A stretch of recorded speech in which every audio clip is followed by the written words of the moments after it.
right, y'all. Welcome to another episode of the Hood Talks podcast. You know, we bringing you the Hood Hill segment where we talk about all things around mental health. It's your girl Vanna, and I'm here with my girl Shante. Hey, I am ready for this episode. Ooh, my peeps in the house. Hey. Okay, it's like a doula reunion up in here. It is. It's like a doula family reunion. We got Shout out to all the doulas out there. And we'll let them go ahead and introduce themselves. So come on, Candice, you kick us off. Okay, so my name is Candice Ward. I am a lactation consultant, IBCLC, a doula, and also a community health worker, as well as a mother of 6.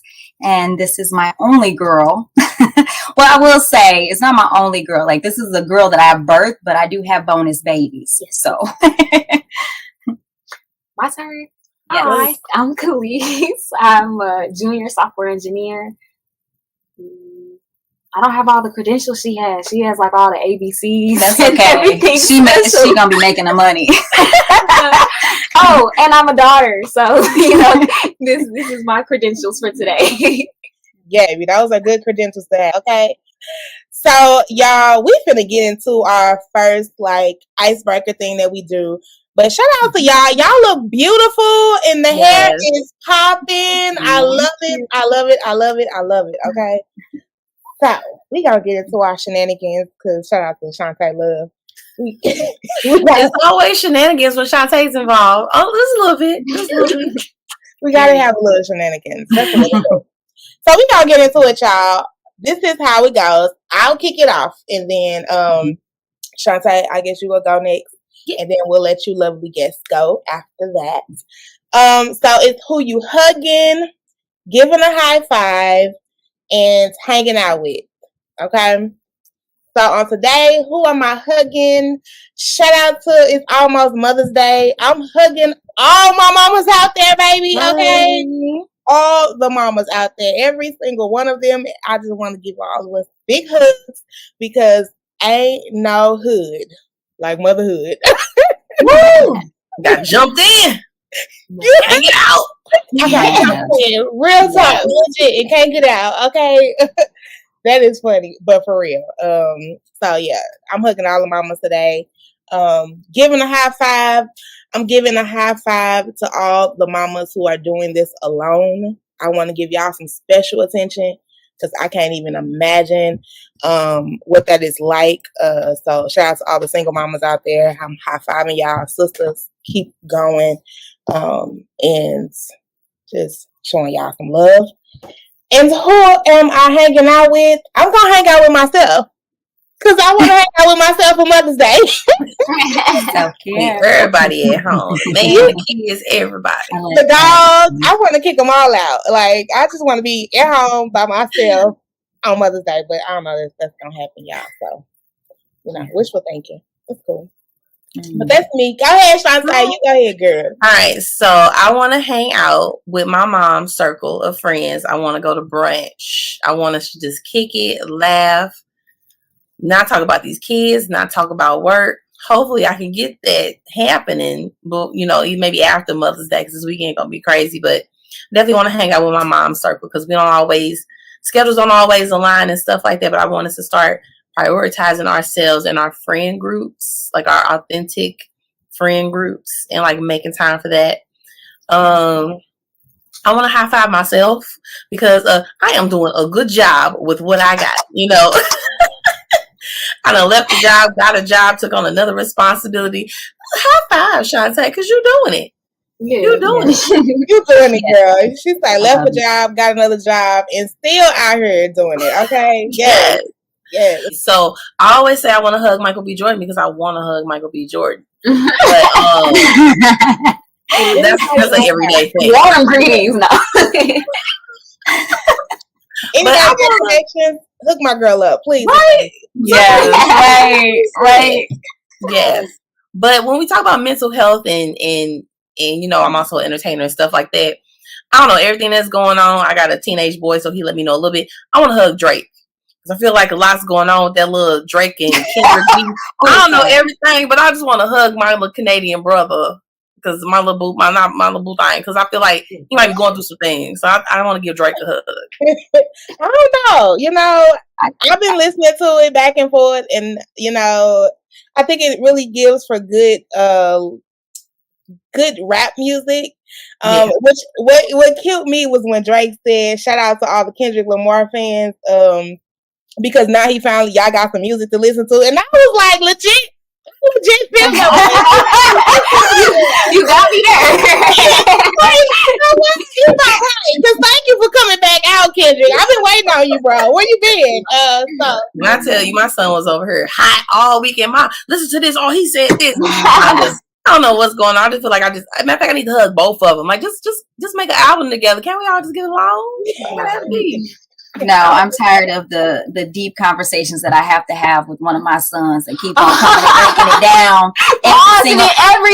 I'm in the middle of work and he comes here and it's like urgent and he be like, "Mom, the new Kendrick dropped."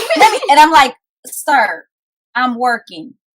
Come out of what is happening." So no, yeah. Okay, I'm glad I wasn't alone. It was like he ran down the steps. I thought something happened to his sister. He ran down the steps in a fury. He was like, "Mama, he just said." I'm like, on a side note, they equally talk about Star Wars and other things about this as well. So this is an everyday occurrence in our household. I like the passion they have though. So I gave into it. That's fine. All right, Candice or Calis, whichever one you want to go. So it is hug, hang out, and high five. Okay, Shavannah, I actually want to hug you. Like, I didn't get to see you, so I for real legit want to give you a virtual hug. Like, I love everything that you're doing. I know that, crazy stuff has been going on, and so when I get an opportunity to give you a for real hug, I'm going to embrace you. But for today, sis, I'm going to send you this virtual. This is all love, okay? I need it. Thank you so much. Right. I just for real, like, I would actually hanging out. It's going to be like, I hang out with my mom, my sister, my daughter, and my extended family. So that's who I'm going to be with. It's like a really good friend of mine who I claim as family, and her mother and her sister. So, I have, like, when you say like that good, like very authentic, genuine, like group of friends that they're like family. Like, once I love you, I will always love you. I will always ride for you. Y'all know how I do. So, so I'm going to be with the folks that I love. And if anybody need to jump in on that, y'all are welcome to come as well. I'm going to high five you. I'm going to high five mine. I'm going to high five my daughter because, for one, she is on this podcast, with us today. We get an opportunity to kind of talk about like our experience and share like how, we've grown just as a mother-daughter dynamic and unit. And I'm super proud of what she has accomplished just even within the last couple of years, and her drive and her determination, her willingness to kind of, like, she has her own mind, but like also following direction. Like, okay, it's like when, she's very headstrong.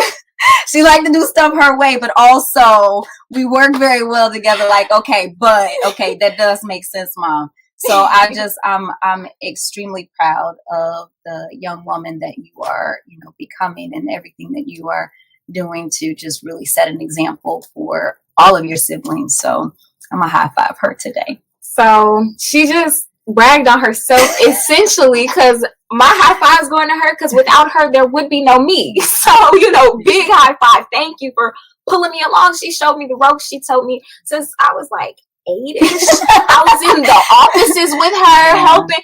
Oh, can you write this down for this client? Can you take this down? Yeah, so, it's only because of her. And for my hanging out, I'd hang out with Brandy. That's my auntie in my head. Y'all can't tell me it's not. That's my auntie. And then I'd hug all the baby girls, all the daughters, all of us who were children who may have seen things, dealt with things, had things said to us, that we never found that resolve, you know, that we're still pushing through and powering through and being our own people. But when we didn't get that I'm sorry or any reconciliation, huge hugs to those versions of ourselves. So all of us baby girls, huge hugs. That's dope. Look, I felt that. I felt that. Yeah. Yeah, like we ready. Right. Yeah, you're right. I need to hug that baby girl in me. You heard me? They and Shante need that. I needed that. She's like, hug every version. Ooh. Yes. Mm-hmm. And that's real. Talking about motherhood and trauma, like in one lens for me, and this is just me being honest, Mother's Day is hard. Like it's good for me as a mom, but I think this year is hard because of my current relationship with my mother. So it's like, because Demetrius just asked me the other day, he was just like, what you want for Mother's Day? And I was like, you know what? It came by so fast. It came by so quick. I wasn't even thinking about it. So I appreciate you saying that, because I agree with you that there's a lot of little girls out here, little boys too, who haven't got that what they need to move on or, you know, heal. And so they need to heal themselves, unfortunately. Yeah. Shout out to y'all. Starting us off on a good note. Now, since we did that shenanigans, we got a little more shenanigans. More shenanigans. But I do love these things. I think they like really bring our conversations together. So the question is, who you checking on? And we're talking about mental health. And we're also saying it's in the infants of like celebrities or just everyday people, whoever you feel you might need to check in on today. And I am actually gonna pass this to think about who I'm checking on. So go ahead, Shante, girl. Shante face sometimes be like, no. I'm already supposed to. She ready. She stay ready. She's right. I don't know. I saw like a self check. Because I quit a job with no notice. This week, just like, you know, and no, I want to check on my mom. Cause y'all know I'm a caregiver for her, and I know it's been rough for her after her stroke. And people of the age group don't really talk about things. So I can kind of see some things in her happening just as recovery is moving slowly for her. But it's hard to bring those conversations up with her.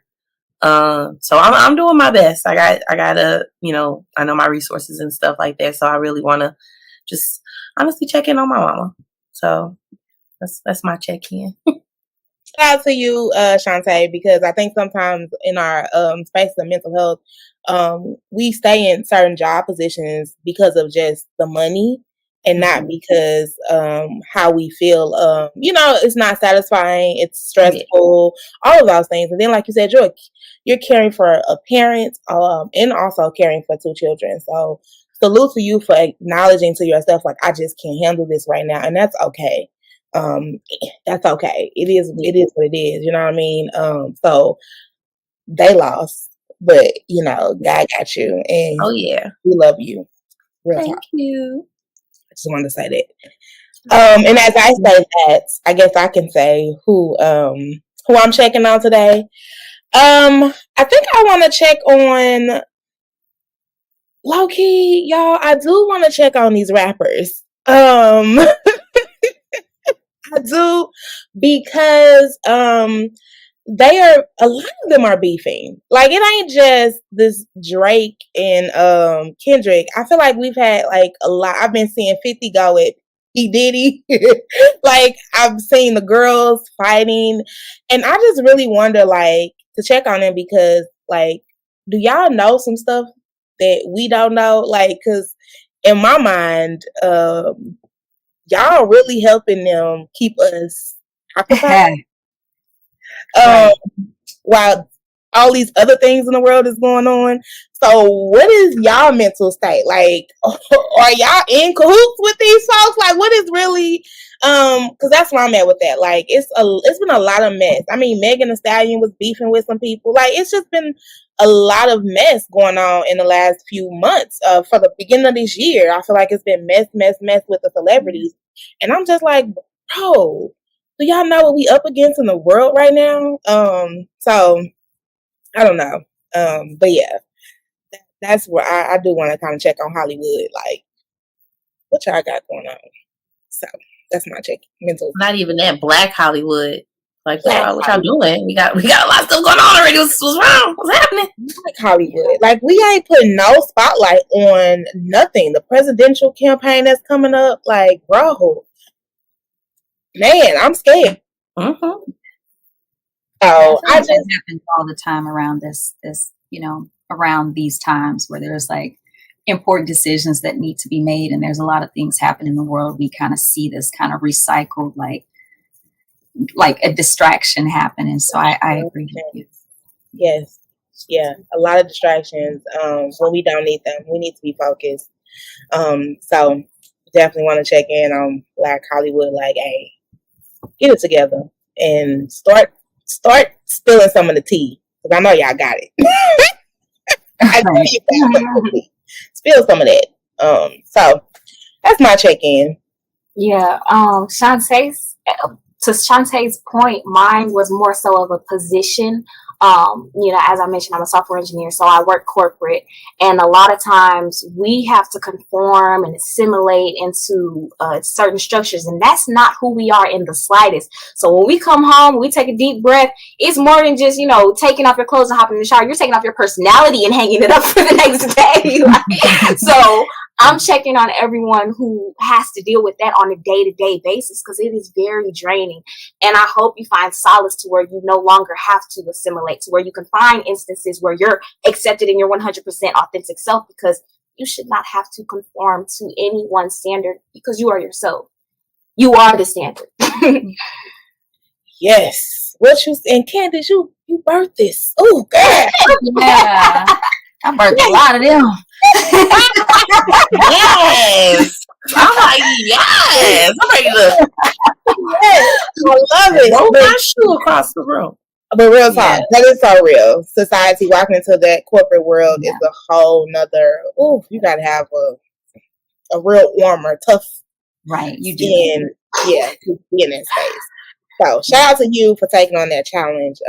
But I know you're going to be a game changer out there. So very much. Oh yes. And I would say, like, I'm with you, Shante. Like, I check on my mom a lot, and especially since we're talking about like mental health and just, there's when we're going to go into like these generational differences when it comes to motherhood. But I check on her because also too, her, she lost her mother. My grandmother is no longer living, so by checking on her, it's also like gives us an opportunity to kind of pour into her and kind of, support her in whatever way she needs, because I'm sure that Mother's Day can be a bit bittersweet for her as well, even though she is a mother and she gets to, see all of her grandkids, but knowing that, that's not something that I've experienced. So I can't even imagine the loss of your mother. And at the same time, it's like extending that out to other women who are in this kind of state, of like they're in their own like motherhood, but they don't have their mothers as well. I think that it's important for us to highlight and make sure that there's some support for those ones that we know are experiencing that, letting them know that we love them and we want to pour into them, and even sometimes just holding space for them and just letting them know that we're here, so that they can kind of work through whatever it is that they're dealing with during this time. That is real. So shout out to all those who don't get to celebrate Mother's Day with their mothers today. Real talk.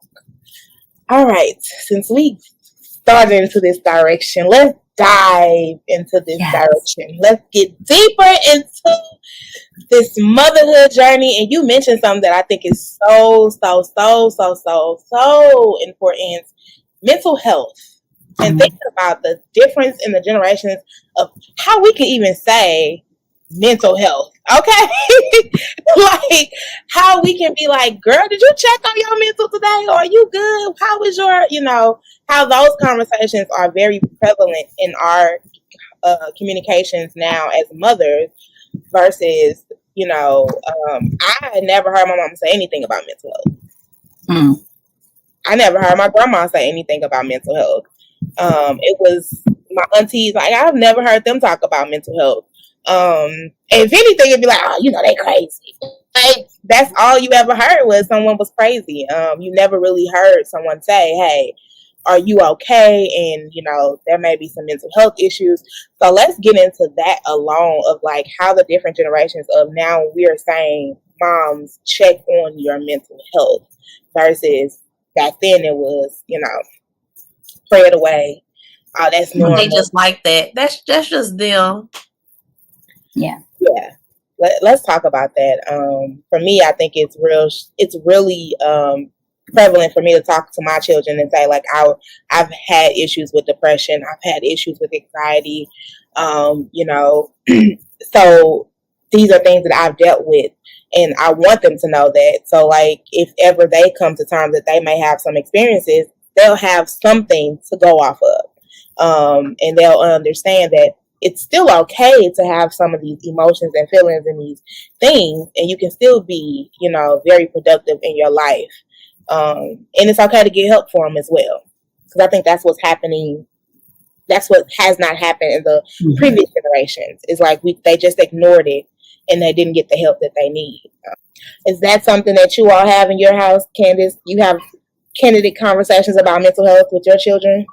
Yeah, I mean, I can really kind of speak to that whole, like, praying things away. And like, we come from also like a background of like, oh, well, God will, handle those situations. And we're just waiting for this somewhat of this better future to happen in order for us to experience a form of relief.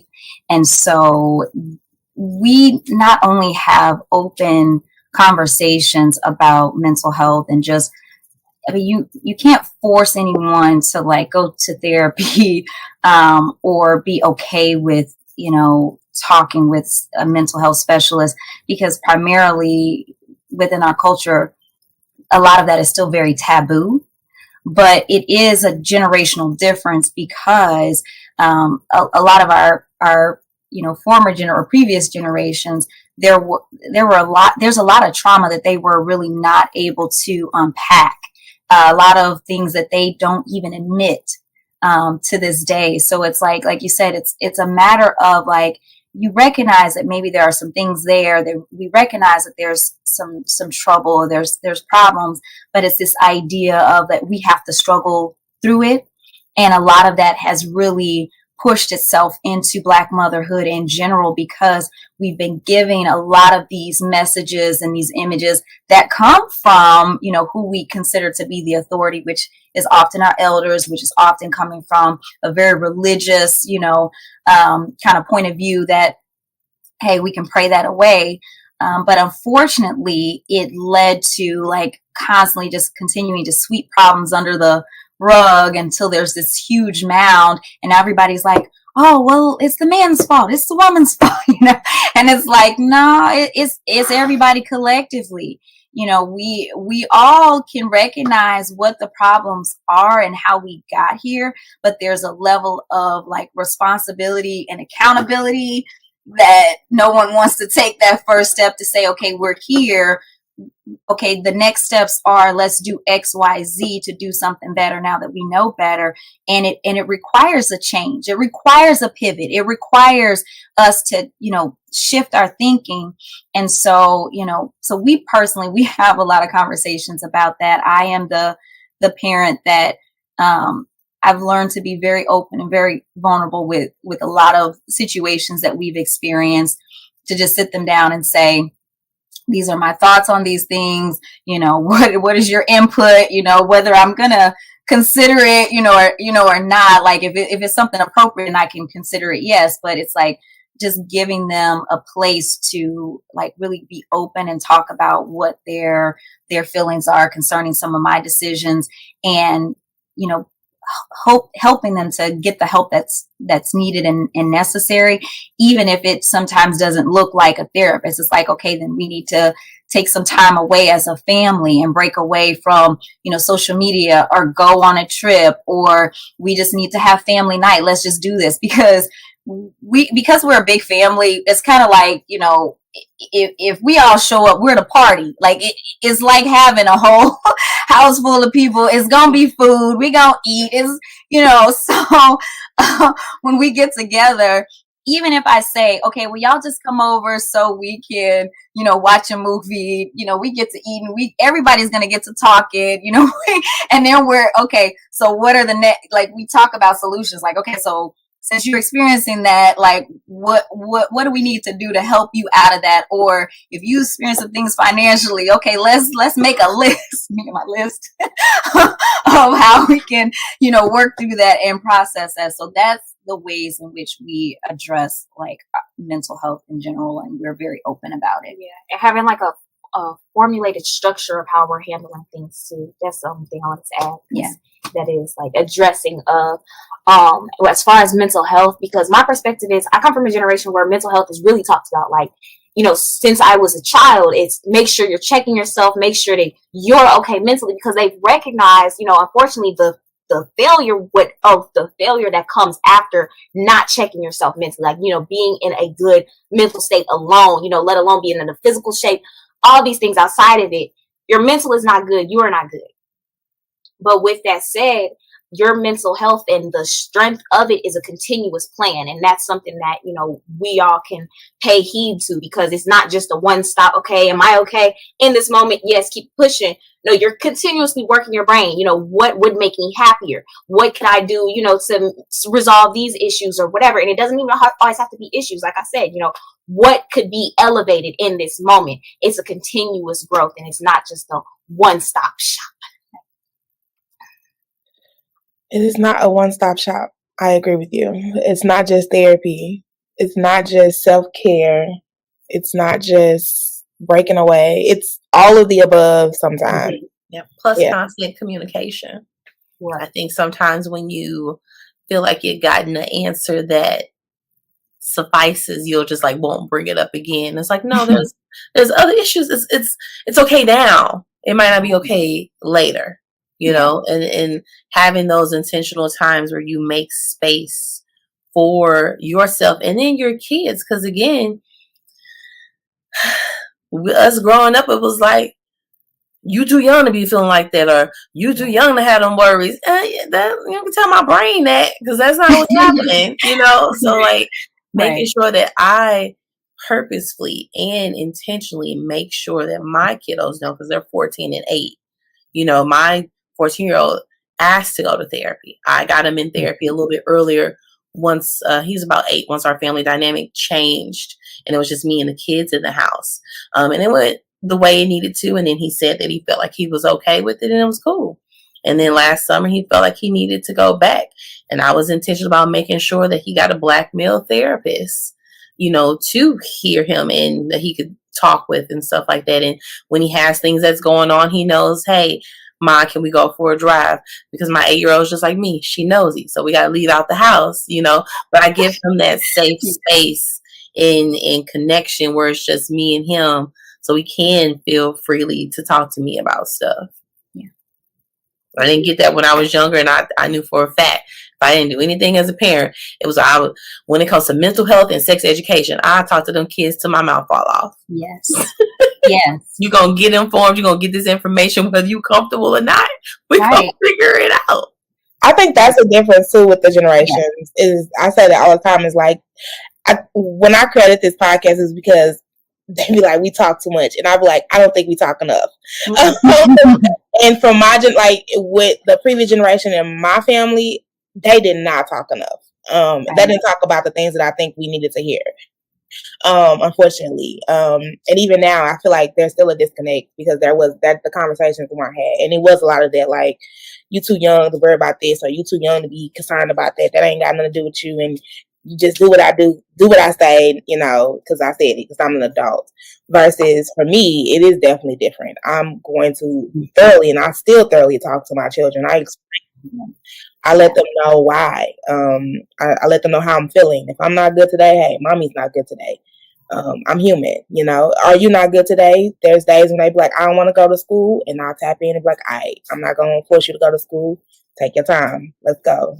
I think that is very important. And I think it starts with us teaching them that these things are real, and that yes, you can take time to communicate how you feel, and then also, you know, you can take time off to relax. They deserve that, because if not, they're just going to be adults with the same issues. Well, I just pushed through when I was younger. I can do it. I'm like, no. Arya told me she wasn't feeling it the other day. I said, girl, me either. So painted one of my hands. Like, I wasn't feeling it either. We didn't do nothing. Pajamas, Starbucks, and painting. Nail painting. That was it. Like, I forget that, even though, and sometimes, because, you know, it's like, do as I say, not as I do kind of thing. And then I see myself over explaining. And I'm like, why am I explaining to you? I'm grown. But it's like, you also need to understand what's going on to a certain extent, you know. So it's always like that borderline gentle parenting, but not for real, but just, you know, just to make sure. Yeah. And can I add to that, like when you, Shavannah, when you were talking about like talking too much, I think in the context of us sitting in conversations sometimes with folks that maybe don't look like us, or maybe not really for the community, as which, you know, they want us to come into these groups just to talk and really not do anything. I think that's very different from what we need culturally, where we're sitting with family and we're having conversations and we're sharing our experiences. There's a really important piece to us having these very candid, these very open conversations, because it shows us that we have these very different experiences, and generationally we can tell the difference because we weren't allowed to speak in the same way that we are speaking today. You know, my children are allowed to come to me with grievances and be open and feel vulnerable in ways that maybe I was not able to experience, you know, as I was growing up. So I think that it's important to have conversations, right? We're having the conversation so people can hear different experiences, but then what do we do once we start this talking? The hope is that we're igniting something inside of you that makes you say, well, let me question what's going on over here. Let me start talking to my kids, or let me start talking to my mom and my grandma about, you know, what was going on with them, and vice versa, you know, for men and women. So I think that it's important for us to be able to talk as long as there's the goal of having like some type of spark so that we can actually enact change. Yeah, and I think for me too, to add to that, it's also about not feeling so alone. Sometimes when I hear other people's stories and their experiences, I'm like, okay, so I'm not the only one. Oh, okay, that's what you did. So maybe that's something I can try. Oh, okay, I never thought about that from that lens. So I think it's just important to, like you said, like really hear the experiences. And again, from my household and my family, we didn't really hear the experiences. And when we spoke on our experiences, it was more of us to hush. You know, it was more of that, you know, what don't kill you makes you stronger. What goes on in my house stays in my house. So those kind of things. And I think that's what has divided the community. Goes back to what you said. We don't really know what's happening. We don't know the history that's happened. So we're just now blaming each other. So our households are fighting because you think it's me, but really I got so much trauma that's showing up the way I show up. You don't know it. So you just mad at me because I'm, you know, what they say, projecting on you. So all of these things. And I just think it's so important, like you said, definitely for us to have these safe spaces where we get together and for us to talk to our children. Because even in my when I get to talking to my girls, when they get to a certain age, I'm going to tell them about all of my experiences. Most of them here on this podcast, they can go back and listen to it. Even if I'm not here. It's a diary for the babies. Wow. I love that. I love when we read the story and then the girl's going back and reading like her mom's diary and she's going through this journey and having an epiphany of who she is and all that. But you're like doing it in like, digital form. So I love that. Yes. Like if something should happen to me between now and the girls getting older, they will come back to the Hood Talks podcast and they will know what their mama stood for. You know what I mean? And they will get to see that. And then they'll also hear because again, like oh my God, there's so many things I wish Dr. Martin Luther King would have had a podcast. Can you imagine the gym every time he drops in a podcast? Like, right. Real talk. Like, I just really wish, like, to be able to sit here and tell your authentic spaces and your authenticness and just have it shown to where it's going to be somewhere and it's going to be able to show up. And I wish people use this space for that more than the foolishness that we use it for nowadays. I got chills when you said that too, just for your babies to watch. Like, it's giving Moesha, but without the toxicity. Like, right? Because Moesha was toxic. I don't care what nobody say. We realize that stuff later. Like, it's funny about like generational. We're like, oh, that was acceptable, like in the day, and then you go back and you be watching stuff or listening to stuff, and you be like, this is why. Oh, so this is why I had unrealistic expectations for relationships. Thank you, girl. Because her and cute. That's a whole other thing. Knew I was about to give me a bald head thug. No. I'll leave that one alone. He kind of still look the same today if you want to. Oh Lord. I got a question. Calis, how is it seeing your mom grow in different stages? Because we can see that for ourselves sometimes in our own self-reflections, but you're growing up with that in real time, whatever you guys have gone through and how she is approaching things in her life. Like, how is that from a daughter's point of view? I didn't think you would make me cry on this podcast. I don't know. Honestly, if I could wrap it into a word, I'd say it's relieving. Like, to know that I'm not alone. Like, the stuff I'm dealing with right now, 9 times out of 10, my mama already went through, or she's seen someone do it. So we have an open space and I'm able to tell her like all my grievances. This is what I'm dealing with. And she's already, processed it, and she has a whole different mentality that she's able to bring to me.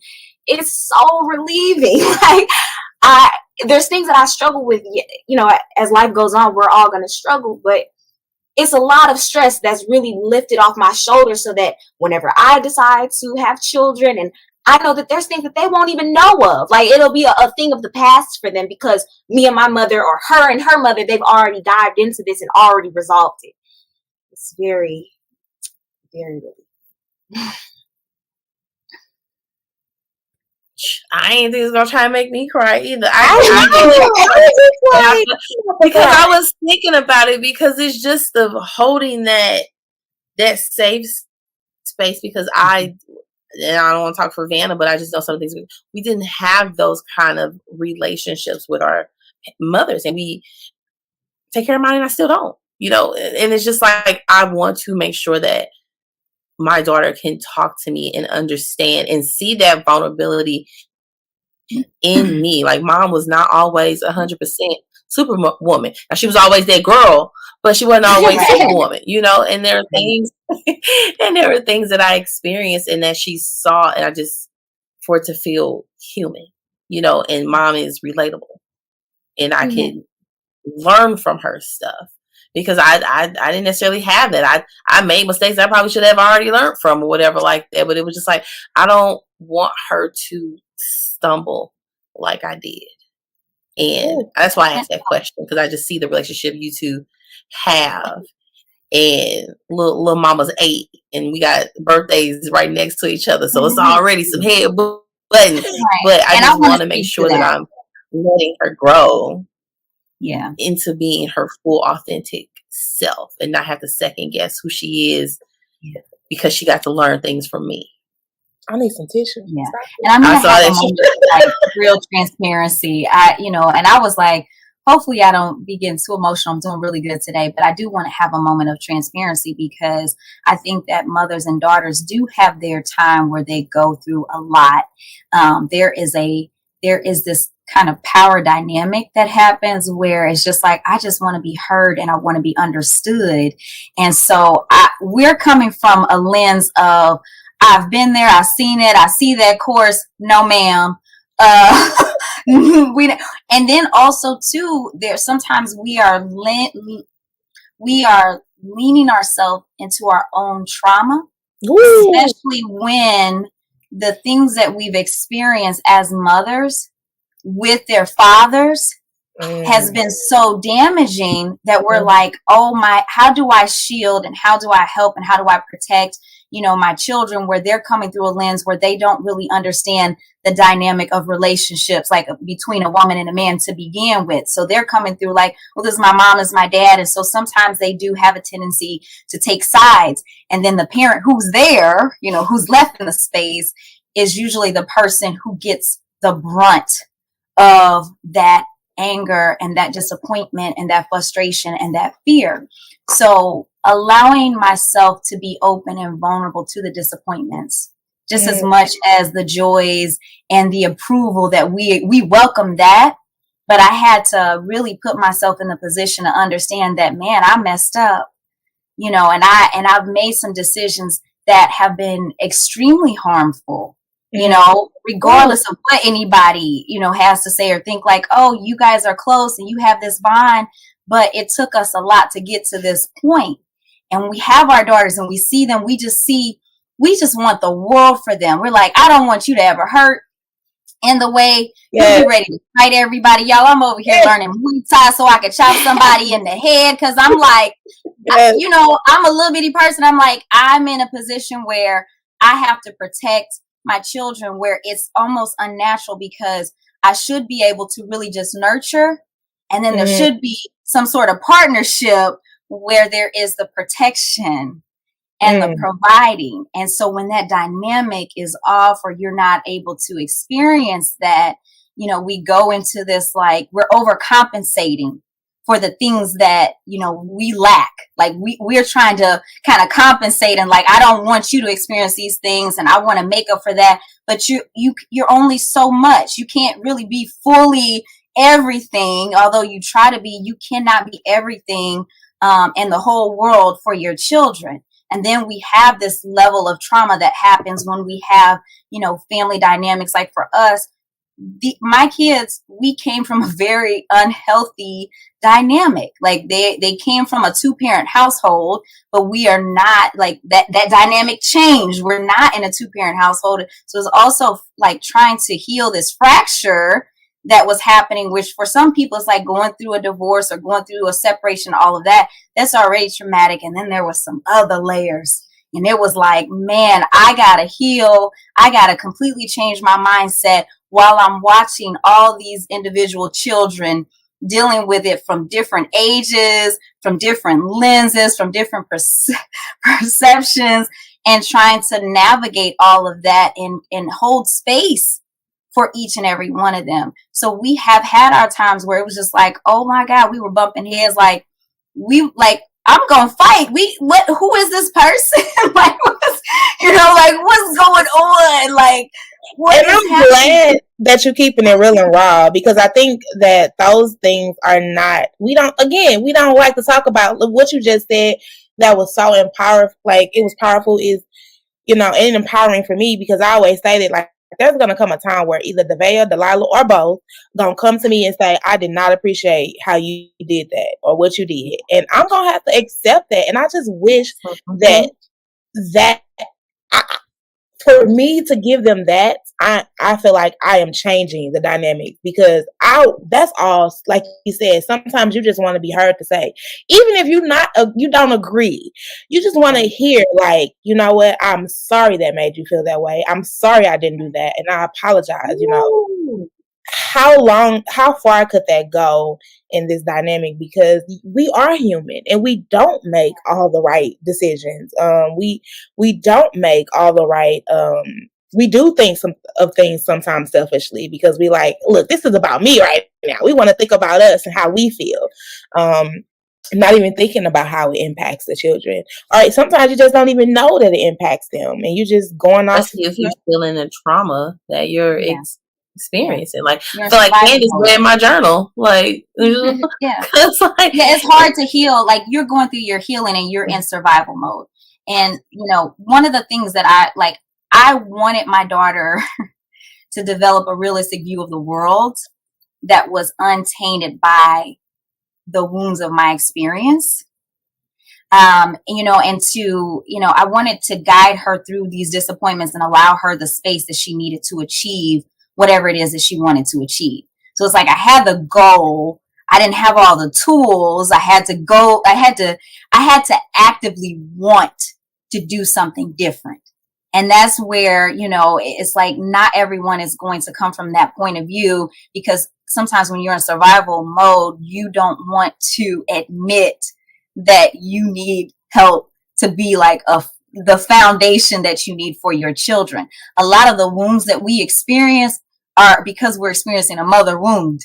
You know, that's a whole, it's why some of us have worked so hard to be like, I'm just trying to help my kids and do this or whatever. And some are on the whole opposite spectrum. They're like, my mother never showed up for me. I don't know nothing about this. I don't know what I'm supposed to do, you know?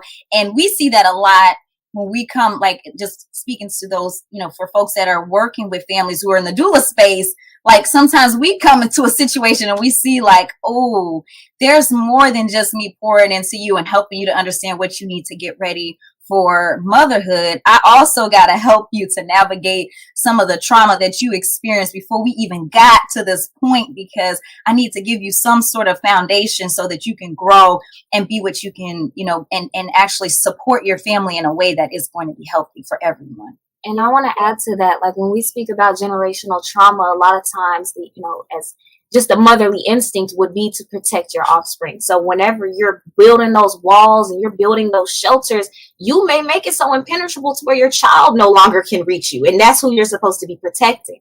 So that transparency that we're having, like, or that we have whenever we have conversations or, you know, instances with each other is incredibly crucial, because that wall is not letting up, you know, like you gotta allow yourself to at least break it down for your child, because that's who you built it for.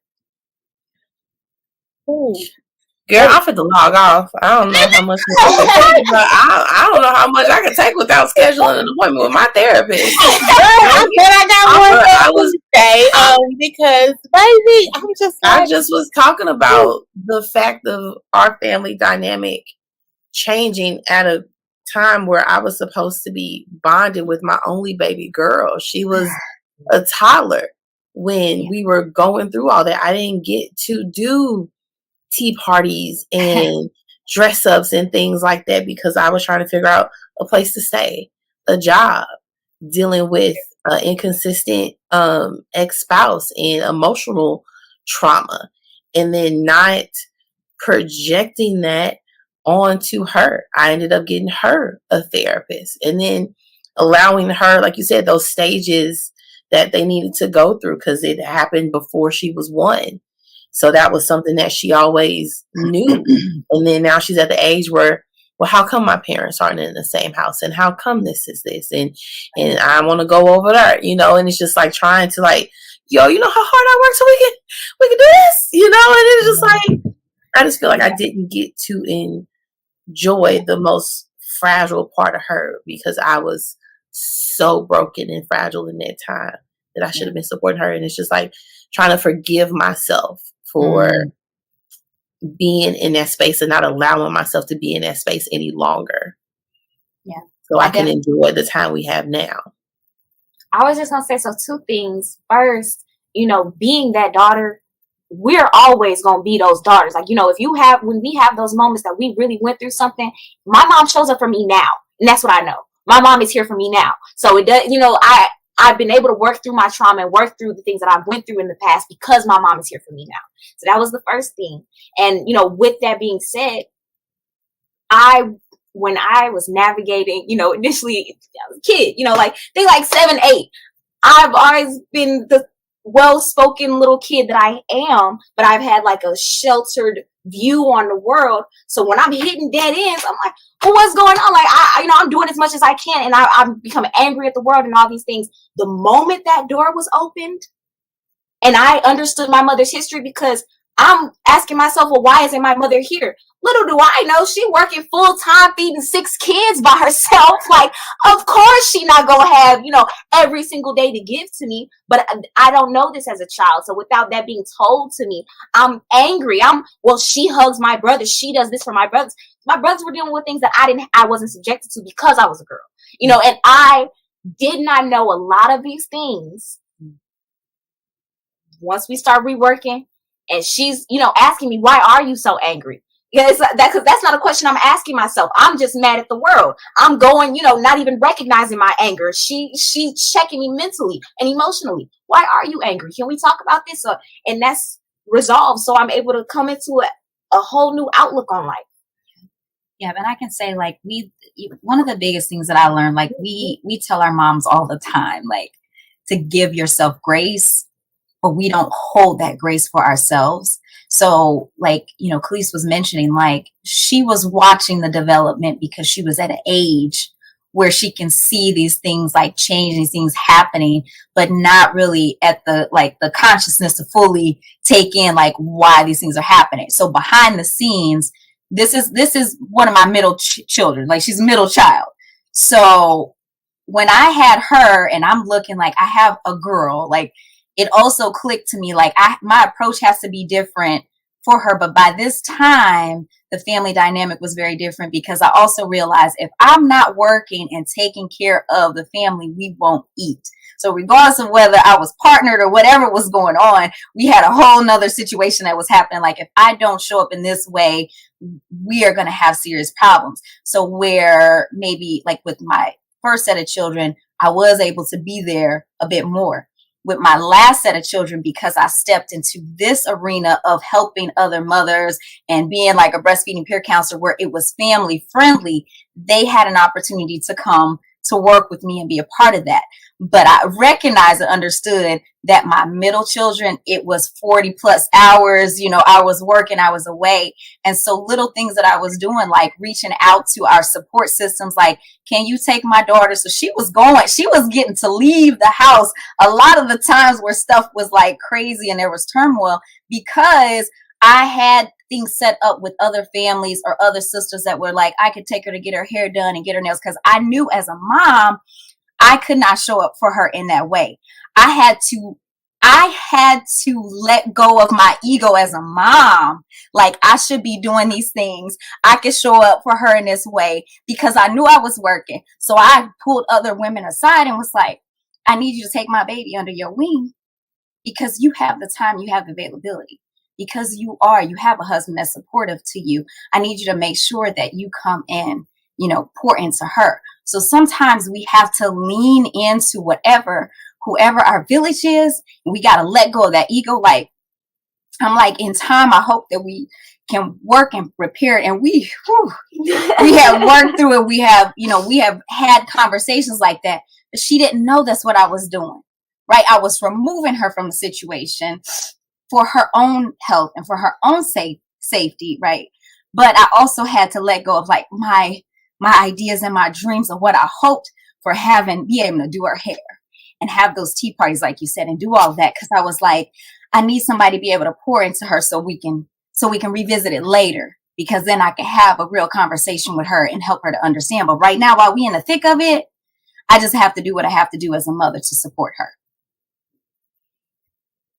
I think that's where I'm at right now. I think that's where we all are. And I think my dynamic is different in the sense that I have a partner, and Demetrius is very active. And I think for me, I sometimes fight with how sometimes feel like he is more like the nurturing spirit in this house, and it just amazes me at the same time, because sometimes I feel like I'm supposed to be there. Like, I very care for my girls, right? But I think like he is pretty much their safe space. as a girl who didn't have that relationship with her father, it's like, I sometimes be like, dang, I thought I was supposed to, like, it's supposed to be me. Like you said, like, it's supposed to be me. And then when you hear so many different women talk about, like, how they are, like, the only one that, you know, most of the time that their children have. And I'm just like, well, my girls love their daddy, and I don't know what to do about that. Like, I'm supposed to, but I think, shout out to you, Calis, for what you said is, and I fight with myself about this too, like, my presence of where I'm showing up. Like, I'm strongly showing up in community, and that takes a lot from my plate, right? And I feel like that, I know that's where I need to be. It ain't even feel like, I know that's where I need to be right now. And there's going to come a time where, again, my girls are going to, I feel guilty because I'm like, I'm taking my time away from them. But I appreciate you saying that you have your mom now, and she's there for you now, and you appreciate that, and you take in that. And I hope you took heed to that too, Shante, that there is going to be a time when they're going to appreciate the commitment that we pushed forward in.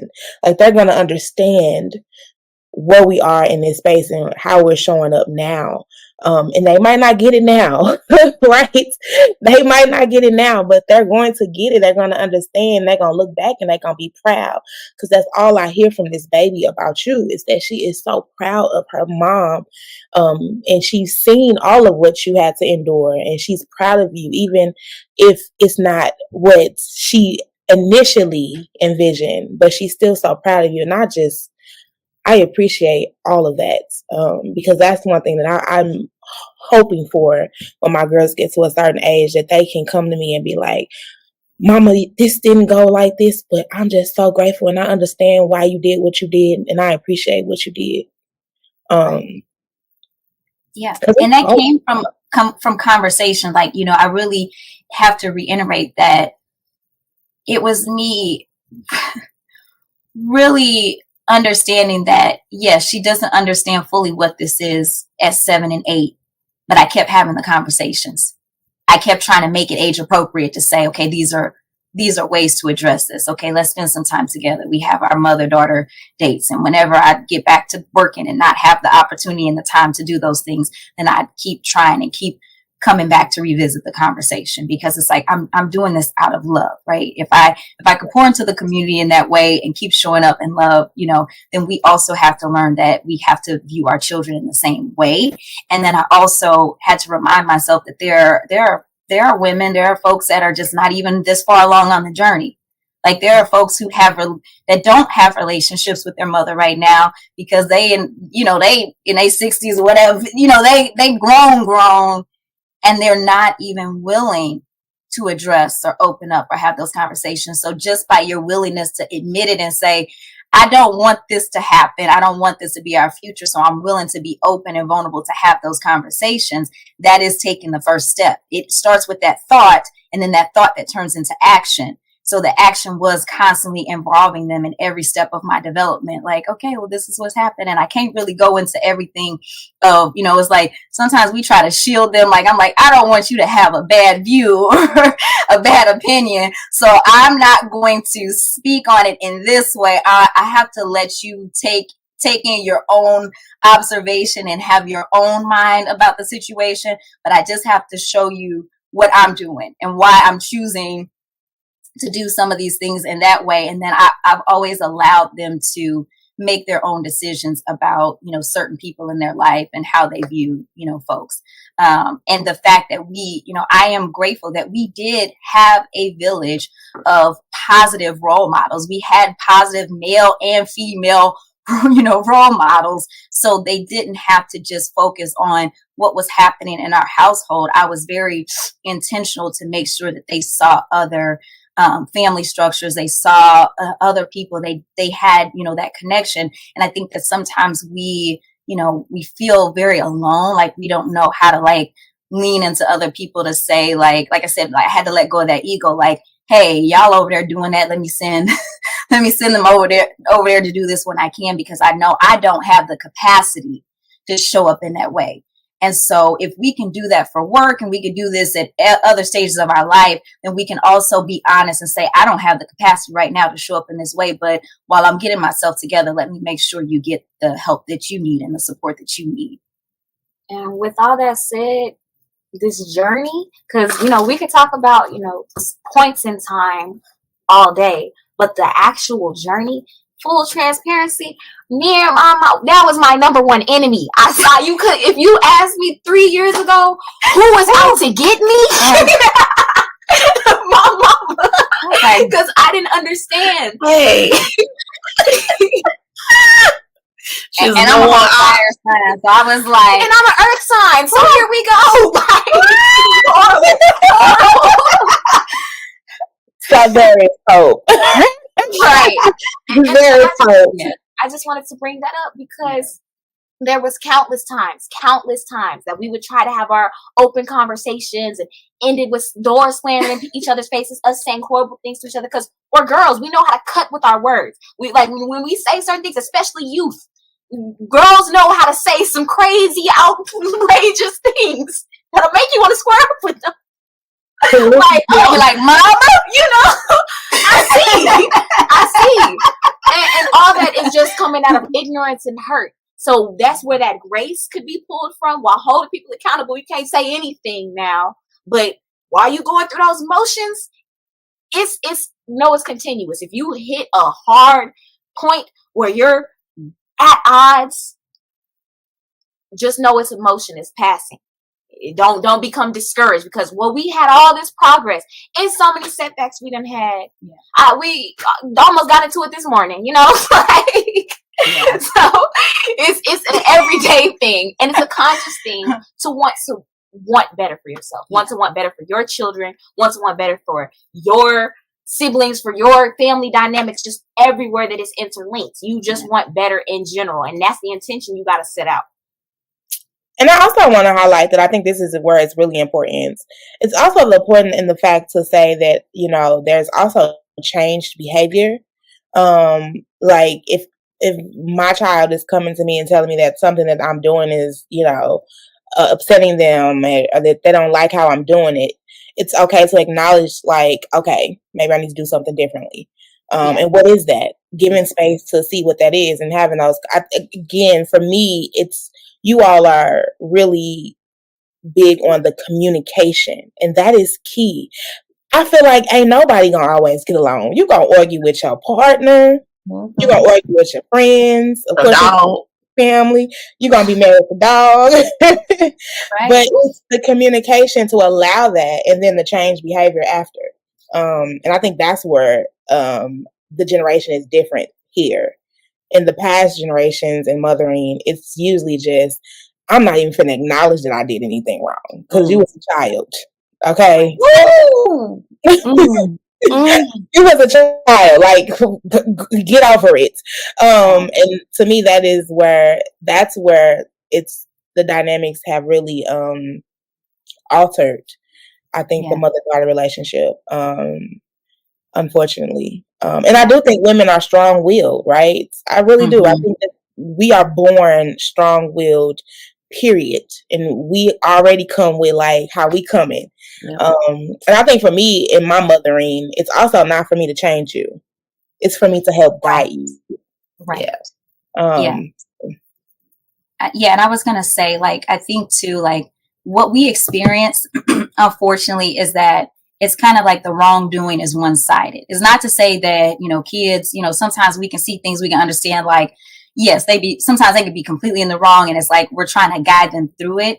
But like you know, to speak to that this kind of this wrongness or making the wrong decisions, it is very much been viewed as like, hey, I'm the authority, I'm right, I'm not going to acknowledge it. It's why certain abuses and certain things that have happened, you know, that happens within families that's not discussed, often gets kind of swept under, and no one talks about it, because it's like, no, we're the adults.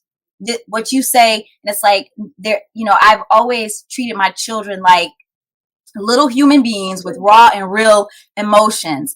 And I also was very intentional and conscious of doing that, because I also believe that when we are constantly put in a position as children to experience where we cannot speak, we don't get an opportunity to express our emotions, and there's always wrongdoing on our side, then we take that into relationships. And then it becomes that person who it's like a child and parent dynamic, because you are so used to being that child who was not listened to, who does not know how to have healthy, conversations and conflict resolution. And so we see when it comes to partnering, right, and we see sometimes that dynamic, because a lot of us, men and women, are coming from these single parent households. And so if we don't have that parent who is in the home being conscious of how their actions, regardless of what's going on with dad or mom who's not there, if that person who is there with the children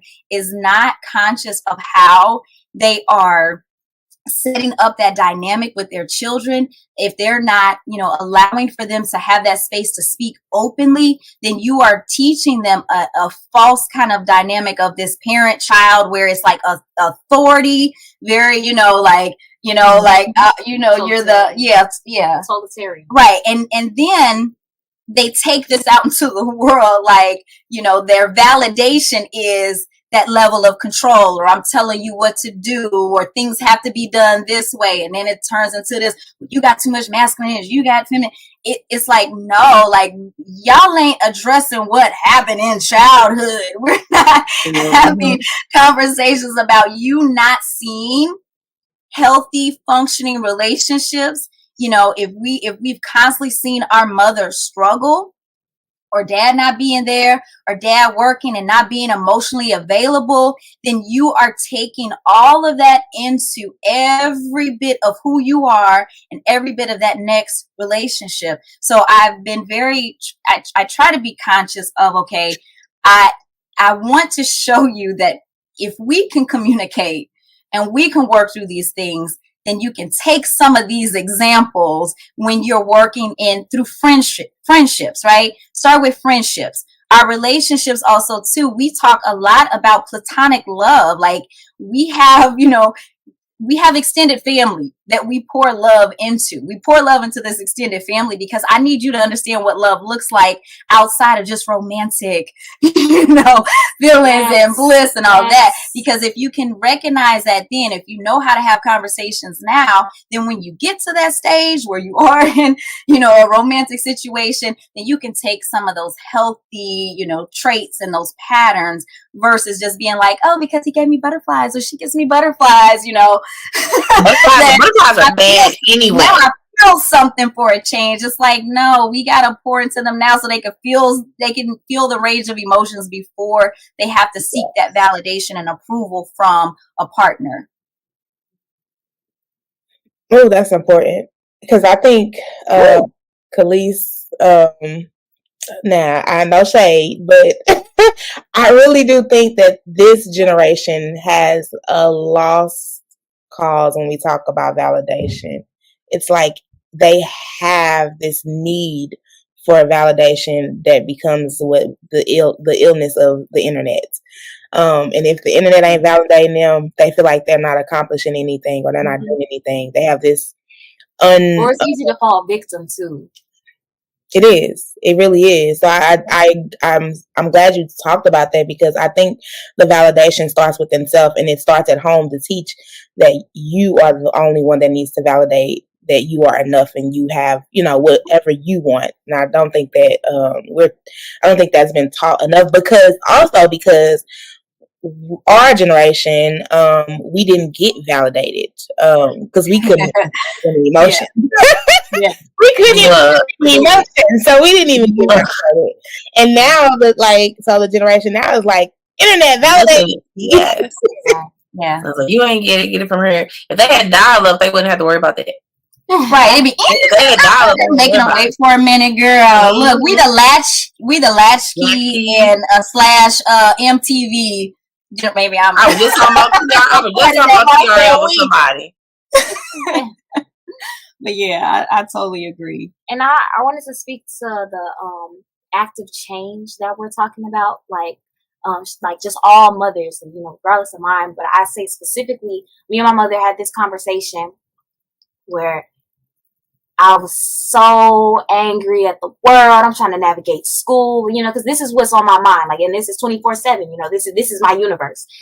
And asking my mother why she's speaking down on me. And she doesn't even recognize that that's what she's doing. She's telling me, well, you need to pick up after yourself. You're acting lazy. You know, she's placing labels on things. And I'm real strong when it comes to my vocabulary. So I'm like, I could define lazy. I don't want to be characterized as lazy. It's hurting my feelings, you know? So I'm lashing out, and that's where we hidden our issues. We sit down, have a conversation. My mother's speaking out of trauma. She sees characteristics that she sees in my father, to where I don't have that initiative to get up and go do something whenever something, you know, and she's just projecting, you know, throwing it off onto me. And really, it's coming out of love. She's telling me, hey, don't be lazy. Hey, get up. Hey, please do this. Please, please, please. And she's begging me, but that's not how it's coming off. So when we had this conversation, I'm like, Mom, you said these things to me, and it really did hurt me. Like, I felt like you were really like working against me here. It wasn't really what I thought it was, and it wasn't what she thought it was either, because she thinks I'm purposely antagonizing her, you know, playing a game of, you know, being that disobedient child or whatever. Like, we cleared all that air real quick, fast, and in a hurry, because it doesn't feel good to have a person that's supposed to love you not show you love in the way that you're receiving. Yeah. Ooh, I totally agree, because I actually just had that with my teenager, because he was doing things that was coming across where it's characteristics of like maybe being untruthful and things. And, you know, that was things that he saw in his dad, and it was my therapist told me he was triggering me. And I was like, my child was triggering me because of the trauma that I had dealt with and the things that I dealt with his dad. So having that third party to literally tell me that and ways to navigate that, so we don't continue that, like me telling him things or saying certain things because of the way that I, like you said, it was the way that I'm saying it, you know. And I felt that. Yeah. And I can just say that, like, for me, I have always been the person to discuss my perceived failures, like to help them to understand, like, this is what's happening. This is the change in our life. So I, you know, like, my marriage was like my perceived, you know, is like a failure, because you don't get married to, you know, get a divorce or whatever. The dynamic of my household, what I allowed to kind of happen, these were all things that, you know, were like perceived failures. Like, even getting into the point where it was like, okay, like, moving on, what does, you know, after divorce, what does that look like? And having real conversations with them, even when I felt like, okay, this seems safe and we should be okay. And then when things didn't move in a way where I was like, oh, we're not as safe and okay. And it was like, I always, you know, we have our family meetings, we have our, I mean, like, it's family meeting time or whatever, but I always would bring them to, you know, together, not just for these joyous moments, but to also be very real. Like, okay, well, I thought this was what was happening, or I thought this was a good idea, but upon, you know, further reconciliation, right. Oh no, you know, and just having to be like, you know, and we have cried together, we've experienced joys together, whatever, just like, but just also me saying I have to be open, and like, for people that like maybe on the outside looking in, or trying to understand our dynamic and not realizing that that's how we are, that's how close I am to my children. Like, I try not to hold back, you know, certain situations that affect them. You know, I try to have a real conversation, even if they're not giving input. I'm like, hey, this is what happened. I want you to be aware, because I like for them to be prepared, or at least brace themselves for a change in our dynamic or things that may be happening. I also do that because, you know, like you say, I didn't experience that. If there was a change, if something happened, I'm just like sitting wondering, like, well, what's going on? And I mean, there have been situations where we have not received any closure. We're like, oh, okay, well, what happened? Like, we're like, there's no closure, there's no conversation. It's like, but I have to get up, put on the big girl pants and be like, okay, so from my point of view, from my standpoint, this is what's happening. This is the reality. And, you know, we have to rally around each other and support each other, because at the end of the day, I still got you. Y'all still got me. So, you know, this is, you know, how do y'all feel about us moving forward in this way? So I've been very open about the things that I perceive as failures, because I want them to understand that you're going to fall several times. You're going to make bad decisions. Those bad decisions don't define you as a person. It does not keep you from being excellent. It does not keep you from achieving the things that you can achieve in life just because you made a bad decision or something bad, or you hit a hurdle or whatever. We get up. Or no, First, we might lay there for a minute and cry it out and fall out and fall to pieces, baby, because I didn't have some fall out moments and okay. But, you know, do what you need to do to get through it. We can't go around it. We can't go over it, under it, whatever. You got to go through it. So do what's necessary to give yourself a minute to heal, get through it, and then pick yourself up and do what's necessary to, you know, have some sort of, you know, learn the lesson. That's what I always say, that like, just learn the lesson. Cause sometimes it's like, dang, I'm tired of lessons, but I mean, lessons are a part of life, and your lessons are going to define, you know, who you are as a person. Cause you could be somebody that just lays down and be like, okay, well, I'm done. This is it. I just want them to know that they have to just keep picking themselves up and keep pushing to do more, especially if we don't set this, if I don't set this example in my household, then I'm inauthentic the moment I step out into the community and say, hey, these are the ways in which you could do X, Y, Z. It's like, I have to be working to instill that in my household.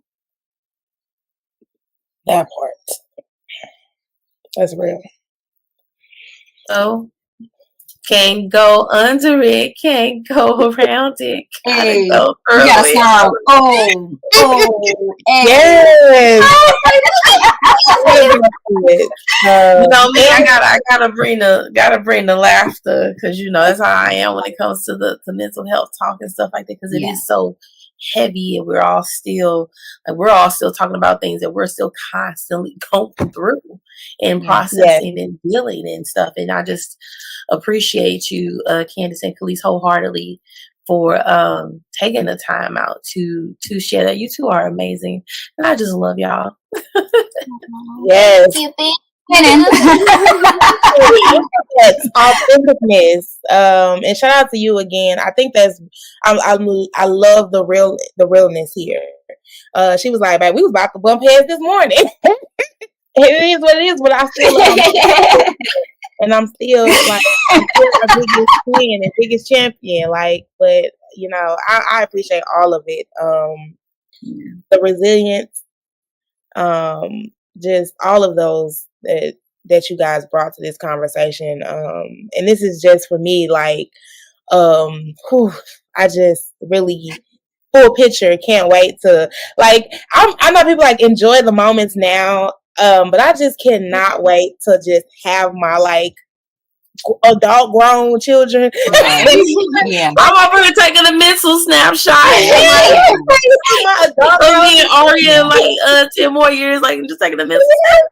Yes. But you know what, they do go through that stage where they are like, you know, when they're really little and they're coming, they're being in your bed and they're talking your head off, and then you like bump heads and you like, what happened? And now we're like that. It's like I'm sitting there trying to mind my own business or read a book or, you know, enjoy, you know, Bridgerton or something. And then here comes somebody like on the edge of the bed, like, hey, but it's an open door policy. Like they know that they're allowed in the space to do that. You know, it's not closed. Like if I come in there, mom gonna be tripping, blah, blah, blah. Like, you know, I might be like, girl, what you doing in here or whatever. And the same thing for my sons. Like they know that they can come in and just be a part of my space in that way. So that's just a little thing that I can do to create a safe space for them. Yes. And as my little closing last, if I say nothing else, let this be my last thing I say. The mothers who find themselves, having mental battles where they're really being hard on themselves, stop yourself and ask, what if you didn't?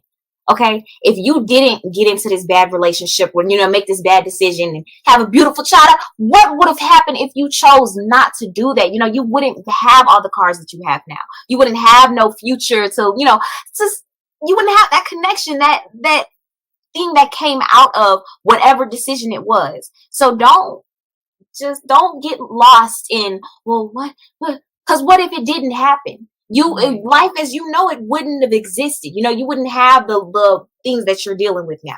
So take it as a blessing. Mm-hmm. Yes, we're basically she like, don't hate my baby daddy. She's basically like, don't hate your baby daddy because you wouldn't have your baby. It's like infinite, right? We're like infinite universes and realities. Like you could be over in Earth 275 over there, right? So you could be a microwave or something. Like, right. Just give yourself enjoy this now. Here, yes. You're already in this predicament. Enjoy it. Deal with Go it. through it. Deal with it in the best light possible. Yes, that's my child. I love that. Yeah.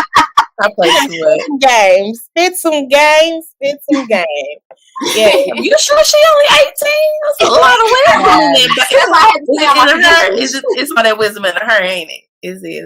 Yes, baby. Because that hair been natural since day one. See, I only got a little bit because it was like halfway turned, and then later on, I was like, I ain't doing it no more. So I had to get her right from day one. Yes. All right, I got one last question, then we're gonna close it out. Any advice? Now I'm asking all of us here on the screen. I shout out to you because I feel like Calis, you just gave yours. But any advice to any mothers out there about anything, mental health, about well-being, about mothering? Any advice you can think of that needs to go out?